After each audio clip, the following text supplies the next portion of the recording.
Welcome to another episode of Ballin' Out. Got your hosts Grant and Shawn right here. Just gonna basically carry in a little bit what we were talking about last time. Still March Madness, so we still gotta talk about all the madness that's unfolded so far. Didn't see as many upsets, I will say right off the bat this year that we're kind of used to seeing. However, there was definitely some really good first round matchups. I know probably like most people, my bracket's absolutely fried. Doesn't stand a chance anymore. Shawn, I know you're still doing all right, but at the end of the Not, day, it's just how it goes. yeah, not too good. My bracket could have done a lot better. I will say last week I said that Clemson, was one of my picks to make the Final Four, and it lasted a day. So Yeah.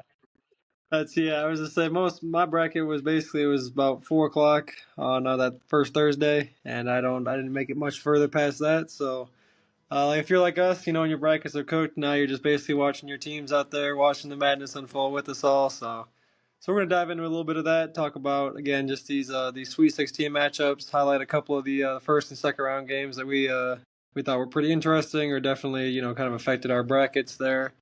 So I'm gonna just kick it off here. We're gonna start off in the South region up here with our boys MSU and everything. Wasn't really too crazy. There actually wasn't a single upset besides you could say New Mexico, Richard Pitino squad there.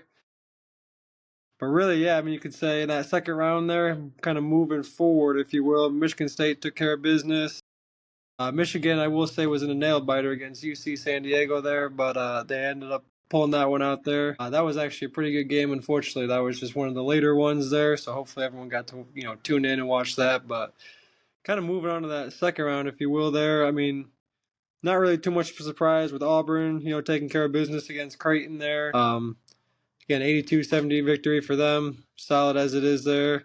I will say I did not expect Michigan to put it to Texas A&M like they did. It was a pretty good game throughout the whole thing. I know we were all watching it out in Grand Rapids out there, but that one was an entertaining game for the most part. A little shocking seeing Ole Miss kind of beat up on Iowa State like they did. It kind of hurts that Iowa State's missing their key guard there. He's out for the rest of the tournament, and obviously they're out for the rest of the tournament now. Looking ahead to that next matchup, actually, because Michigan State took care of business against New Mexico Sunday night. First off, just Shawn, what are your thoughts? Because I know we're both Michigan State fans here. I'll get back to Michigan in a second, but what are your thoughts on that Michigan State Ole Miss game that we got this Friday night? this game could say a lot. I was watching some stuff about it. A couple of analysis earlier. Just saying I think the main thing that at least us Spartan fans are going to be watching is just the shooting. I think you could see that a little bit on Sunday during the round of 32 game against New Mexico. There was times where we didn't make any shots. We couldn't get any jumpers to go in. So I think for me, looking at that game against Ole Miss, I think that's really going to be a big indicator. Ole Miss, their defense is up there. I'd say Michigan State is still better. But their defense is they're pretty good. So it's gonna come down to one if they can make shots, and if they can make their shots, I like the chances a lot. Yeah, no, I would agree. I mean, Ole Miss plays really solid defense. The one thing I want to highlight, though, their statistics on rebounding for Ole Miss are atrocious. Mm-hmm. They cannot rebound the ball, so I'm predicting a Jackson Kohler 15 board game. I think that the Spartan Dogs are going to go crazy on the offensive rebounding, which, like you mentioned there, obviously our shooting wasn't too good. We kind of picked it up. Jaden Akins hit some really big threes down the stretch, hits just some big shots in general. Mm-hmm. But yeah, rebounding is going to be the biggest thing for me, kind of big takeaway, which I think if we can control the boards, I think we'll be good there. And then, again, just our guards, defensive play. I mean, Jeremy Fears getting up for that block definitely had me going for that game against New Mexico. That was awesome. Damn. I like Michigan State's chances there. Just at the end of the day, like you said, got to hit some big shots and then just rebound the ball like no other, which I think we'll take care of business there. But real quick, I want to highlight just obviously since we're state fans and just living in the state of Michigan, if we were to win that game, Auburn and Michigan play, and the winner of that would go play us potentially in that next round. So, do you think that Michigan has a chance to pull off the upset here? Maybe would you consider it the upset of the tournament? I know we'll get to some other matchups, but that would definitely be one of the bigger ones there. Yeah, What do you? absolutely. Honestly, I could see it happening as a Spartan fan. Seeing us play the Wolverines for a third time in the season, biggest stage to go to the Final Four. I want that. To kind of answer your question, it's going to be difficult for Michigan to be able to get over that hump of an Auburn team that is as hot as they are right now. Obviously, if Michigan were to pull off the upset and beat Auburn, I think they'd have a lot of momentum going into the Elite Eight with whoever they play. Don't want to jinx anything, but you know, I like what they I'm not gonna lie and say I like their chances. For me, especially they struggled early against Texas A&M, but they came together and I think went on a 17-5 run, something crazy like that to end the game. But I wouldn't count these Wolverines out. I hate saying that, but that's just because I want a Michigan State Elite Eight. I know obviously State has to win too, but so I guess I'm 50-50 on that. Obviously if Michigan loses, which is what I really would like, then I'd be happy. But if State were to win and Michigan were to win, we play them in the Elite Eight.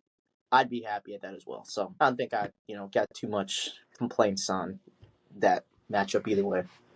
Yeah, no, I get that. I mean, obviously, just as state fans, we always want to see Michigan lose. So, I mean, at the end of the day, not going to be mad about it if they lose. I just don't know my honest take. I think Auburn's going to win the game, but like you said, you really, as hard as it is to say, this Michigan team is playing pretty good ball right now. Obviously, winning the Big Ten tournament, not the regular season tournament. They've been on a little stretch since then, so I'm looking forward to that game. If you're kind of listening now, they'll play Friday, basically right after our game. So we're gonna know all of that, come Friday night there. So that's gonna be interesting. So I'll kind of leave that in the South. There wasn't really too much else, like I was mentioning within that first and second round. I mean, basically all of the lower seeds ended up winning, or the higher, lower, whatever you want to say, won. Um, but kind of moving downward here, we'll go into the West region here. We had some pretty good matchups, some really good matchups, I'll say, actually, in the West match, or the West for the second round specifically. Obviously, we saw, UConn take care of business against Oklahoma there, and then they got pretty good matchup against Florida there on Sunday as well, and that one came down to the wire as well. Florida looked a little bit vulnerable, I will say. They did not look tip-top shape, if you will. UConn really applied some pressure to their guards, forced some big turnovers. I mean, they were playing really good defense. Final score of that one was 77-75. I know I think Neely hit a shot basically at the very end or whatnot, that three, but still, really good game to watch. That one was very entertaining. And then the one right below that might have been even more entertaining there, that Colorado State and Maryland game. I had some cheese on that game and I had Maryland in that one, so watching that one put me in a torture chamber for real. It was absolutely wild there. Again, Colorado State, good win against Memphis, but then barely falling short against Maryland on an actual buzzer beater. It was crazy seeing Maryland actually on the other end of that. I think they've had 3 buzzer beater losses basically this year. So seeing Derek Queen go down, I know there was a little bit of controversy if he traveled or not. It wasn't a travel. I mean, it was clean. No, it was clean.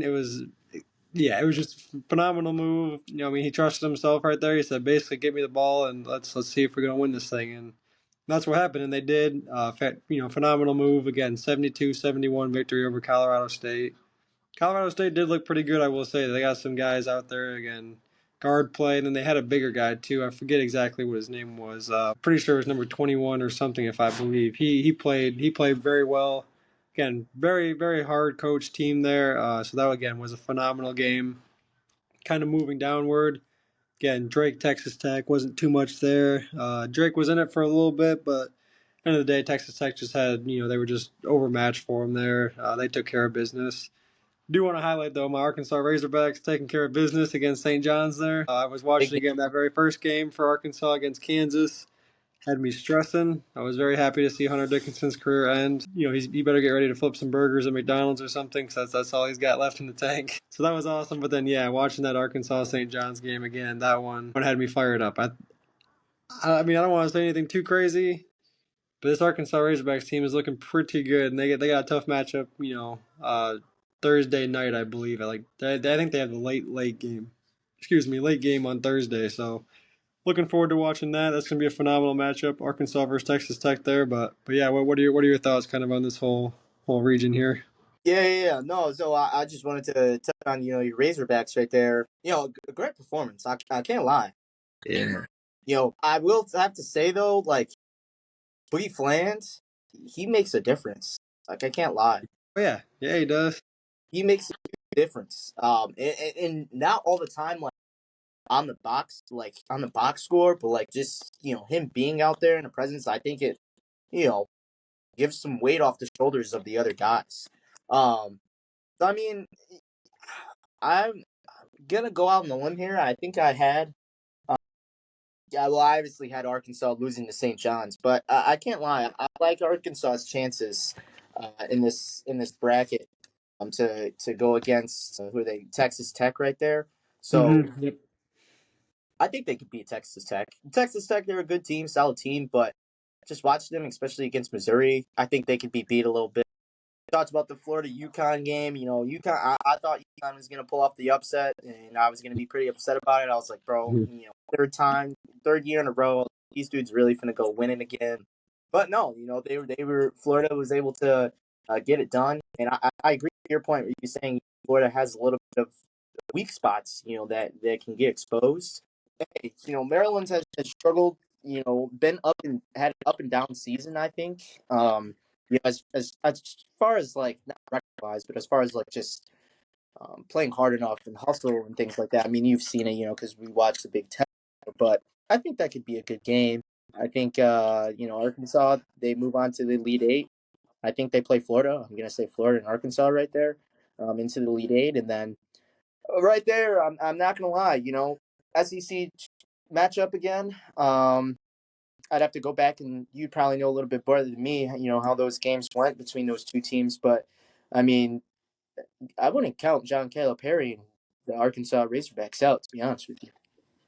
Yeah, no, I would agree. I mean, I do think Florida takes care of business. Walter Clayton, I believe is his name, the guard for Florida.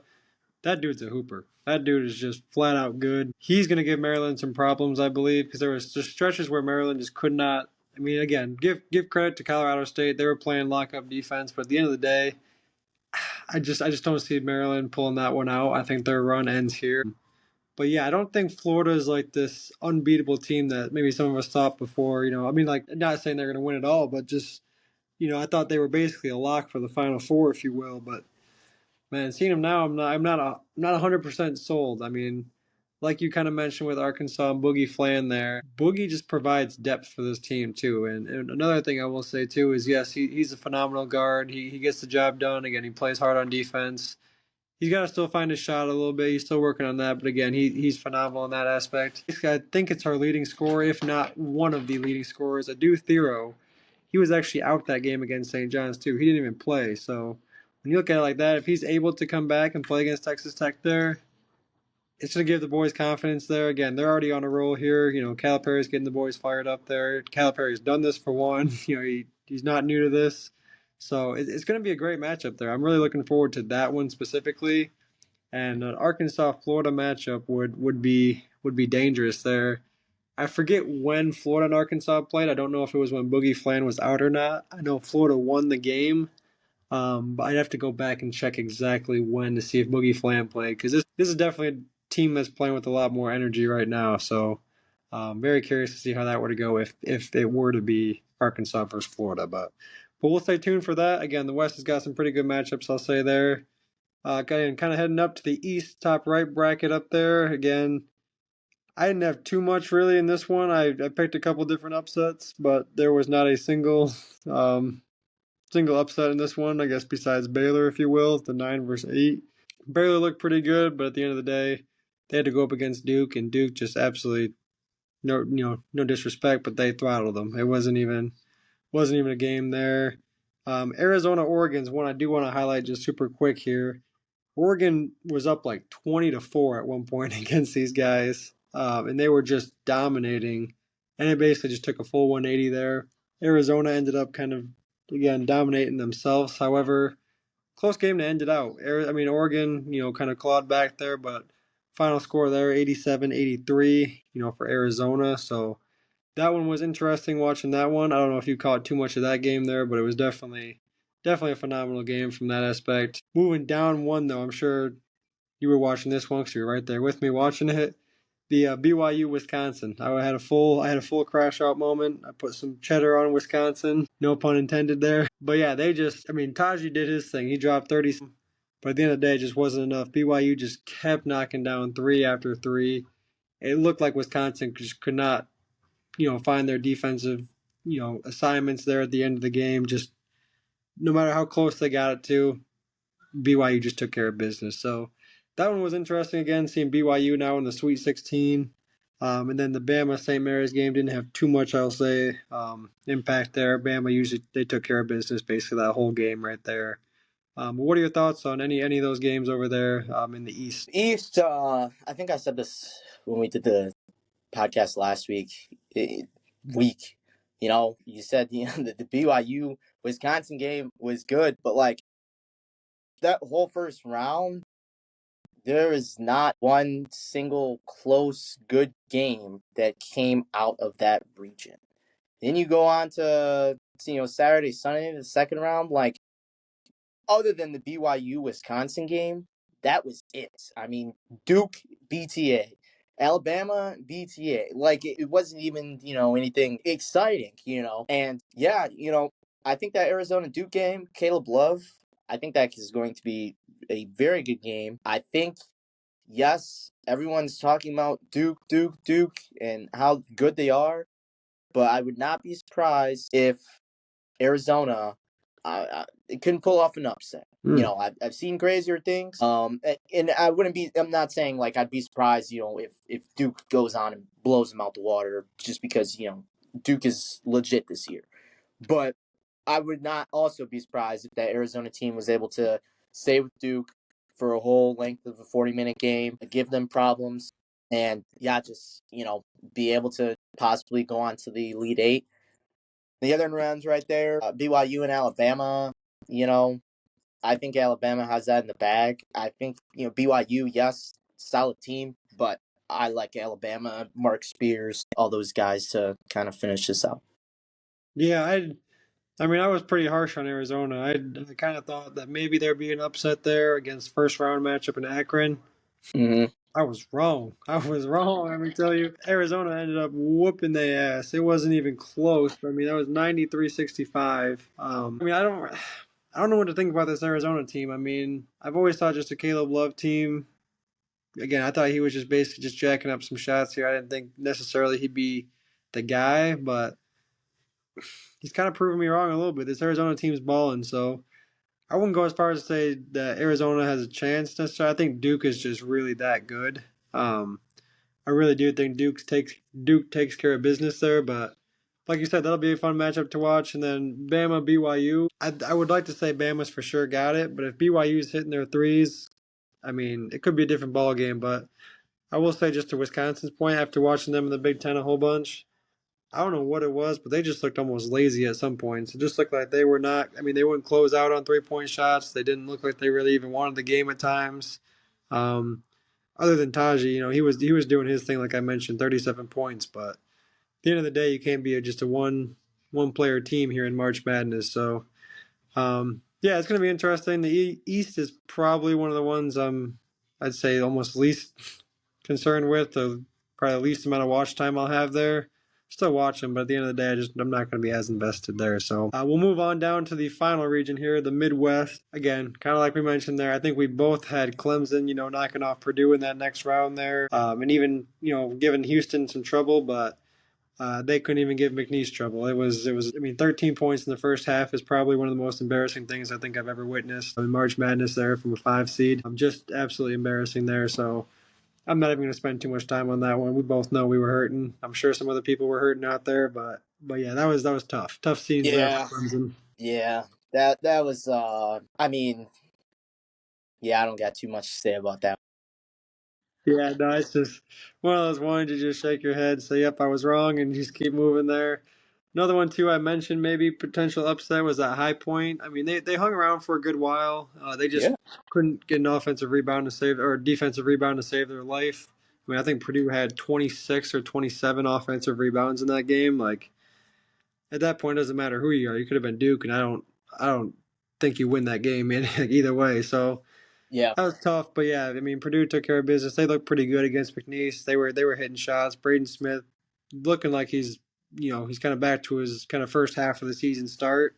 So I'm kind of curious to see that Houston Purdue game and that Sweet 16 matchup. I think that could be interesting just with the way Purdue's been playing. Obviously, Houston's been doing their thing as well. They've been pretty good. Had a pretty good fight, I'll say, with Gonzaga.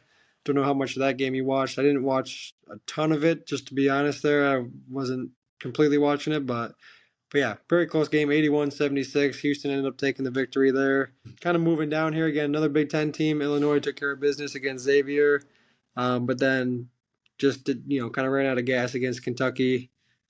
Kentucky looked pretty good, I'll say. So I'm very curious to kind of see, jumping ahead a little bit, that Sweet 16 matchup against Kentucky and Tennessee there. That's gonna be solid. That's another SEC matchup, man, that I'm very much looking forward to. Mm-hmm. Honestly, like I have Tennessee. I'm looking at my bracket right now, and I have Tennessee, but I could see Kentucky winning that game. I think Kentucky, seeing how they played against Illinois, seeing that first game against obviously it was Troy, so none too big to worry about, but I mean, that Illinois game, I would not be surprised if this Kentucky team was able to beat Tennessee, and defeat and go on to the, yeah, well, I will say, real quick, because my cousin, he lives in Tennessee, but he's also a Tennessee, volunteer fan. Yeah, I hope they win it for y'all, for you sake, but at the same time, like an upset for Kentucky would be pretty hype. Seeing as Tennessee has been, I mean, a top team for most of the year. I mean, they've been up there with Florida, Duke, Auburn, like all those teams. So I'm here for the upsets. We haven't had any upset. Like I know we talked about it earlier, but really, the only upset was McNeese and Clemson, and then the only other exciting game you had that came down like close to the wire was that Maryland and Colorado State. So, I guess I really want to see some March Madness. It hasn't been a lot of that this year. I like that you didn't call the Arkansas St. John's an upset there because Arkansas was always going to win that game. That's what I'm talking about right there. Well, I guess you could call it an upset, but like just because St. John's was a 2 seed and they were a 10 seed, but then if you look at St. John's resume from the year, like you could definitely see it happening because their conference is trash. So like they didn't really play anybody outside of early tournaments and things like that. So I ain't gonna Yeah. go too far and call it an upset, but it was a big win for the Razorbacks. Not gonna lie, no cap. Okay. It was a good matchup, especially, I mean, I'll say Hall of Fame coaches there too, Rick Pitino and John Calipari. So that was fun to watch. But yeah, Kentucky Tennessee is going to be great. You got a prediction for the Houston Purdue, staying in that Midwest region there, because that'd be winner of Kentucky Tennessee would go on and play Houston or Purdue there. I have Houston. Houston still takes care of business. Yeah, love Big Ten teams, but I think there's just one too many. So somebody's gonna have to go down. Someone's got to go. Someone's got to go. He says. I respect it. I respect it. Especially if Michigan beats Auburn and State beats Ole Miss. You know, they can't. We can't. They're gonna be like, no, we can't have this many Big Ten teams. In here and dot. And yeah, nah. So Houston, unfortunately, I don't think that game will be close. To be honest with you, from what I've seen from Houston's defense, yeah, Gonzaga was close, but like the Purdue and Clemson game, the Purdue and McNeese game was close for most of the first half until, about the last final 3 minutes when they went on that run. But I'm not sold on Purdue. And then, like you said earlier, High Point, that almost turned to an upset. But yeah, I'm not too high on Purdue. I don't think that they will go too far. And even if they were to be Houston, then whoever is winning that Tennessee and Kentucky, they're getting smacked. So That'll be a clip right there. We also got 6 SEC teams in the Sweet 16 right now too. So some of them got to go down. Hopefully one of them is not Arkansas, and hopefully one of them is Ole Miss. So we will see. We'll see what's going on with that. But again, those are our kind of thoughts again for the bracket there. If your bracket's busted, just continue watching. Have a beer this Thursday, Friday. Have a weekend on Saturday, Sunday. go root for your teams out there. But other than that, you got any closing thoughts on the tournament so far, Sean? I think I already said it. I just hope that this weekend we get to see some closer games. I want to see some wire to wire matchups. They're close. If you go up and lead by 7, I want the other team to come back, turn around, lead by 10, and then it flips back, and it's a tie game with 2 minutes left. That's the type of basketball that I want to see. This is the NBA. This is college. I want to see something different. I want to get excited. But other than that, the tournament has been great. I will say, and I'll keep it brief. I'm sure people saw about the Stephen A. Smith, and they're talking about, oh, there's no, the NIL is going to ruin the March Madness and the Cinderella teams and things like that. I don't think that's true. I think if anything, what's going to ruin, and I'm not going to say ruin, but going to hurt or hinder March Madness is the fact that the transfer portal opens in the middle of the tournament. Like, okay, yeah, we understand that we're down to 16 teams. Most of the teams, 32 teams are out, but that doesn't mean that we just gotta be like, hey, here you can transfer to another school or something like that. Coaches getting hired and things. That's the things we got to think about, because once your coaches leaves, and if he Mm-hmm. likes a certain player, all he's gonna do is, hey, why don't you come with me? You'll be starting. Okay, like what college kid is gonna turn that down? Plus you get some money on top of that too. Like, oh yeah, I'm leaving with the coach. I'm gonna get money. Da da da. So I think if anything, it's not more or less like NIL deals or stuff like that. I think it's the fact that there's still 2 more weekends of games going on, and then everybody can just decide, hey, I'm done or not done. I'd really be curious to see if there are any players on the teams that are left that have entered the transfer portal. That probably won't come out until after they lose 5-10 minutes. You'll see a report from On3 or something talking about, oh yeah, and so is entered the transfer portal. Oh yeah, really? They just lost 10 minutes ago. How is that so you know I think really that's really just my, and I guess I was oblivious to it before. I didn't realize that it opens so early at this time, but I think that's really like, it's just weird, because you can declare for the NBA until basically I think 2 weeks before the draft, or excuse me, not the draft, but the combine, which isn't until end of May. But you're able to change schools in the middle of the tournament. So that's just my 2 cents right there. Yeah, I'll keep it brief because you kind of hit on it pretty hard there. I don't think it's right until the actual full season's done for a coach or a player to leave there. At the end of the day, like especially coaches, like that for me just bothers me so much. Like right after they lose, it's like, or even as they're still coaching. So we've seen it a couple of times where they're still coaching and they're already going to take another job somewhere. It's just like I I get that like McNeese, like they rallied around their coach and they knew he was leaving and all that, but just like, at the end of the day, like it just there's no place for that. It pissed me off when Ben Johnson and Aaron they were basically both on their way out for the Lions too, and so it's like why are we doing this in college basketball too? It doesn't make sense. It's not right to the teams and the hard work that they put in the whole season there. And yeah, so I'll keep it at that. I'm sure we'll probably do another episode maybe just regarding that because I'm sure there's a lot we could both say going into all that. But yeah, with that though, I will say enjoy this weekend. It's going to be a fantastic weekend in college basketball there. We are coming down to the end. I know the state of Michigan might burn down if Michigan and Michigan State play in the Elite Eight here. So we will see what goes on there. But other than that, good luck with the brackets. Hopefully, if yours is still doing well, win some money. Do what you got to do. But for us here, that's balling out. Grant and Sean, we'll catch you next time.